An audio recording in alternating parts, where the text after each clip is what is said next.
More education junction. मैं हूं अंजू श्री मिश्रा। आज बहुत से व्यूवर के रिक्वेस्ट पर मैं ये वीडियो डाल रही हूँ। महाकवि कालिदास, ये पॉइंटों में मैंने बनाया है और बिल्कुल सरल पॉइंट है। यदि आप इसको 2-3 दिन पढ़ लोगे रेगुलर तो आप लोगों को ये आसानी से याद हो जाएगा, है ना। बहुत मेहनत नहीं करनी पड़ेगी। तो चलिए हम स्टार्ट करते हैं। और बच्चे, स्टार्ट करने से पहले यदि आप लोग मेरे चैनल पर नए हैं तो मेरे चैनल को सब्सक्राइब कर लें ताकि आप लोगों को मेरे वीडियो की नोटिफिकेशन मिलती रहे। चलिए हम स्टार्ट करते हैं। महाकवि कालिदास।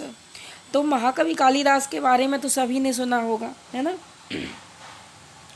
एक कवि थे, है ना, और उज्जैन में थे, विक्रमादित्य के दरबार में थे। ठीक है, 9 रत्नों में से उन्हें एक माना जाता है। ठीक है, और इन्होंने बहुत से नाटक लिखे हैं, खंड काव्य काव्य इनकी रचना की है। तो ये आप सभी जानते हैं।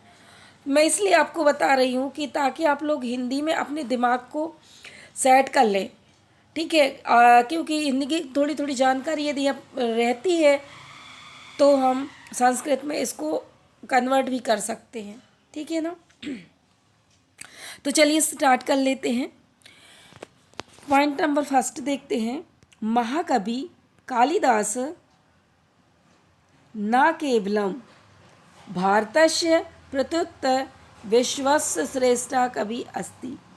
तो महाकवि कालिदास न केवल भारत के बल्कि विश्व के श्रेष्ठ कवि थे। ठीक है, तो पहला पॉइंट हो जाएगा महाकवि कालिदास न केवल भारतस्य प्रत्युत विश्वस्य श्रेष्ठ कवि अस्ति। सेकंड पॉइंट पर हम आते हैं।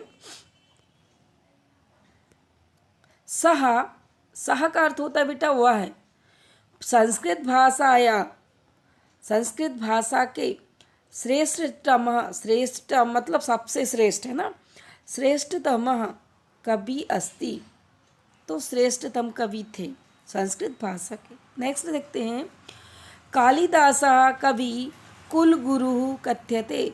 कालिदास को कुल गुरु कहते हैं। ठीक है, फोर्थ पॉइंट में आते हैं हम, देखना। तस्य पत्नी विद्युत्तमा आसीत। उनकी पत्नी जो थी उनका नाम था विद्युत्तमा। ठीक है, अब नेक्स्ट पॉइंट पर आते, पॉइंट नंबर 5 पर। सह महाराज विक्रमादित्य से, अभी हमने बताया ना, वह महाराज विक्रमादित्य के राज्यसभा के प्रतिष्ठित विद्वान कवि थे। तो सह महाराज विक्रमादित्य से राज्यसभाया प्रतिष्ठिता विद्वान आसीत। आसीत का अर्थ होता है थे।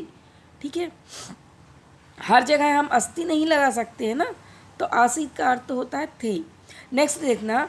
ततुल्या को अपि कवि नासीत। उनके समतुल्य कोई भी कवि नहीं था, या उनके बराबर जो था कोई कवि नहीं था। आगे चलते हैं। कालिदासस्य प्रकृति चित्रणम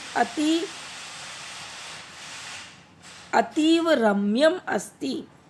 तो कालिदास का जो प्रकृति चित्रण था अति रम्य था, है अभी भी है, क्योंकि उनके ग्रंथ है ना, इसलिए है। ठीक है, आगे चलते हैं। कालिदासस्य लोकप्रियता। कालिदास की लोकप्रियता कारणम तस्य प्रसाद गुण युक्ता ललिता शैली अस्ति।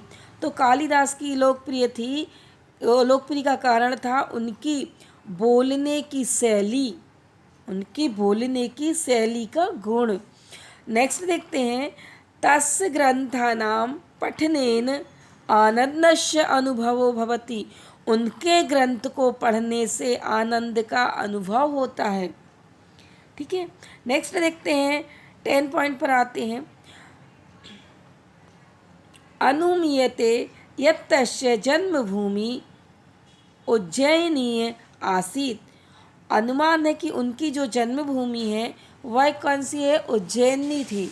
ठीक है, क्या होता है बेटे, बहुत से ऐसे कवि हुए हैं और ऐसे प्रसिद्ध व्यक्ति हुए हैं कि जिनकी जन्मभूमि के बारे में शायद उल्लेख नहीं हुआ है ना, क्योंकि पहले उनकी जो जन्मभूमि थी, फिर उसके बाद वो प्रसिद्ध हुए, तो कई लोगों की जो है जन्मभूमि के बारे में पता है, लेकिन बहुत सी लोगों को जो है जन्मभूमि के बारे में मालूम नहीं होता, इसलिए। ठीक है, आगे देखते हैं, 11 पॉइंट पर आते हैं। अब देखिए इनके ग्रंथ कौन कौन से थे, इसके बारे में भी हम लिख सकते हैं।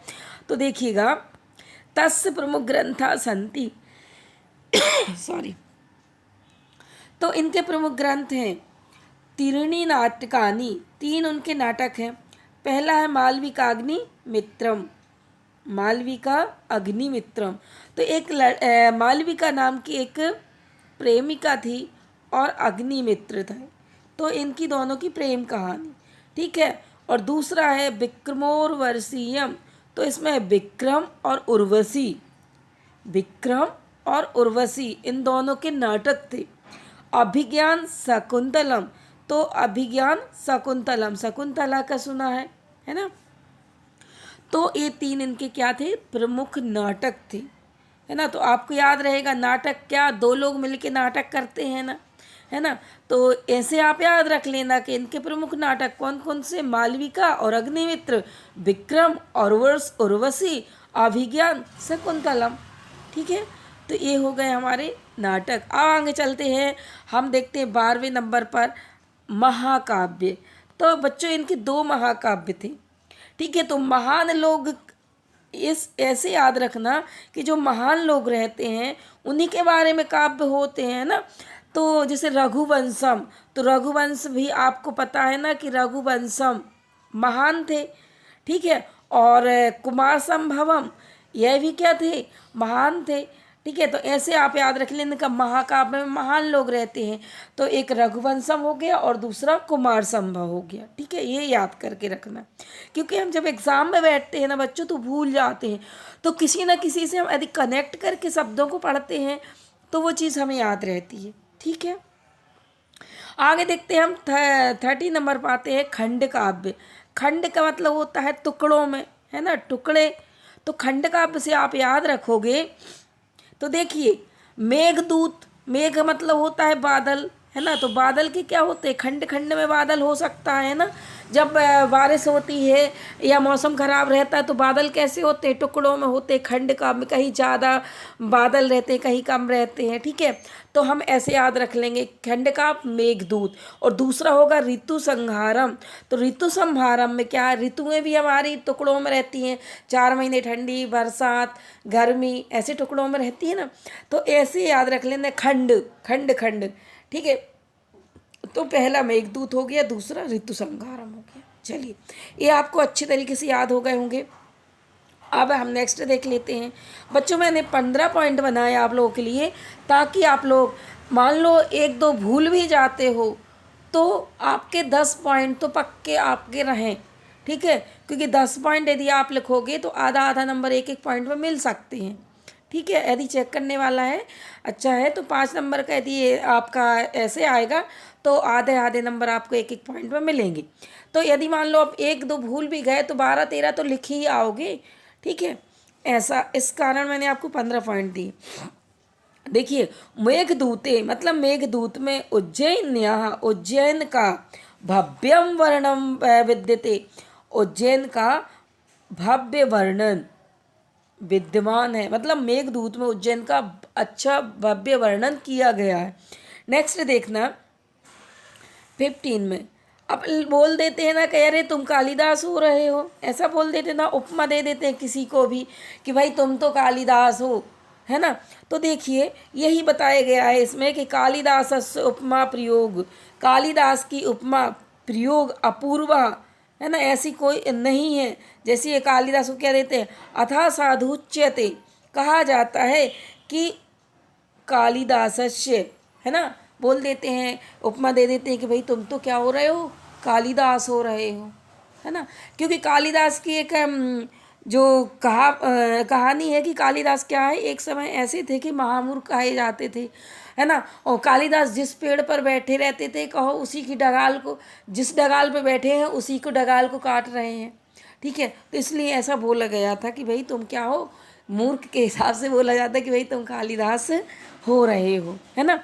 तो चलिए, यह आप लोगों का निबंध है और आप लोग इसको खूब अच्छे से पढ़िएगा और सभी पॉइंट यदि आप इसको नोट कर लेंगे, वीडियो को रोक रोक के इन पॉइंटों को नोट भी कर लेंगे, तो आप लोगों के लिए ये चीज़ अच्छी होगी। क्योंकि बार बार वीडियो हम देख नहीं सकते, देख तो सकते हैं यदि मान लो हम खाली बैठे हैं, लेटे हैं, आराम कर रहे हैं, तो 2 मिनट के लिए हम इस वीडियो को देख सकते हैं। ठीक है, तो चलिए आप लोग इनको बहुत अच्छे से पढ़िएगा। आप लोगों का आयोग पेपर बहुत अच्छा जाए और यही मेरी आप लोगों के लिए शुभकामनाएं हैं। और यदि मेरा वीडियो आप लोगों को अच्छा लगा, मेरा पढ़ाना अच्छा लगा, तो मेरे वीडियो को सब्सक्राइब कर लीजिए, लाइक कर दीजिए, ताकि आप लोगों को मेरे वीडियो की नोटिफिकेशन मिलती रहे और मुझको भी मोटिवेशन मिलता रहेगा कि इसे आप लोग देखते हैं तो मैं और अच्छी वीडियो आप लोगों के लिए लेकर आऊँ। तो यह आप लोगों के लिए बेस्ट ऑफ लक एग्ज़ाम के लिए और आप लोग बहुत अच्छा एग्ज़ाम दें, यही मेरी शुभकामना आप लोगों के लिए। चलिए, धन्यवाद। जय हिंद, जय भारत।